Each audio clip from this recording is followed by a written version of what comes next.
Good morning, Central Texas. This time we are taking the great outdoors on a field trip. The question here is mulch. Really the question, is this right? Does it need to be remulched? Do we need to go out and buy more? The weeds, and what are some things? Help us with our green thumb, Mark. Sure. So on mulching, mulch is great in the sense that it will conserve moisture, it will hold that moisture in, and it'll help prevent weeds from getting too established. You may get some seeds that come up, and we'll look at that in a second. But you can definitely prevent more weeds, and you can definitely hold in moisture. So what I want to show here is this mulch has been down maybe a year, and a lot of people are going to come in and top dress this mulch again, and really all you've got to do is just turn it over. Underneath is nice and fresh. It's still holding the original color. The top is starting to oxidize. So when we turn that over, we've got a great depth.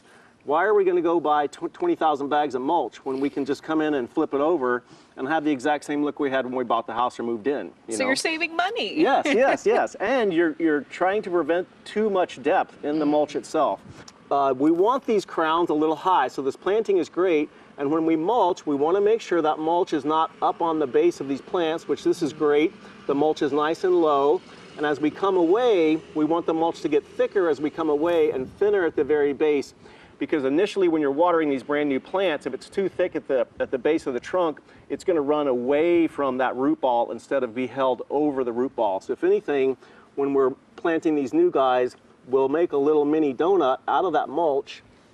And every time it rains or anytime you water, it's going to capture over that. Yeah, let's talk a little bit about the weeds that are coming through. Does mulch help with that? It definitely does. So you're going to see on some of these guys, even though there is a weed here, this has come up from a seed and it's going to pop out super easy because it hasn't reached the soil. It's not at the soil level.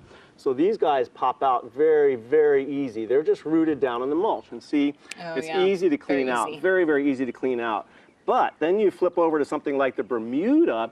Bermuda's roots can go umpteen feet deep. They can go really, really deep. So on Bermuda, like these? Yep, this is all Bermuda that's tried to run back in here. So on these guys, we want to get some vinegar spray, which is non-selective. So usually I'll have a piece of cardboard and I'll get my Bermuda collected up and I'll spray my Bermuda.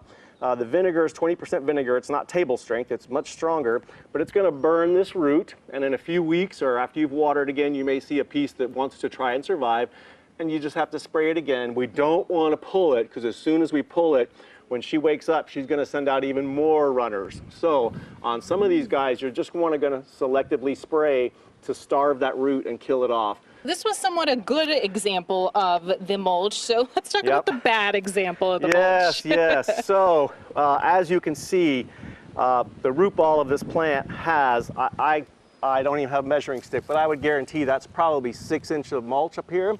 And what happens is every tree is going to have a root flare at the very base. So we're going to pull this mulch back until we find there's one of the main roots coming off. So we need to have this mulch. We do not want that mulch up over this area. And again, even pulling out some of this. That's a lot. Yeah, you can see, look at the pancake of that right there. So again, probably 50% of this could just be peeled off and gone.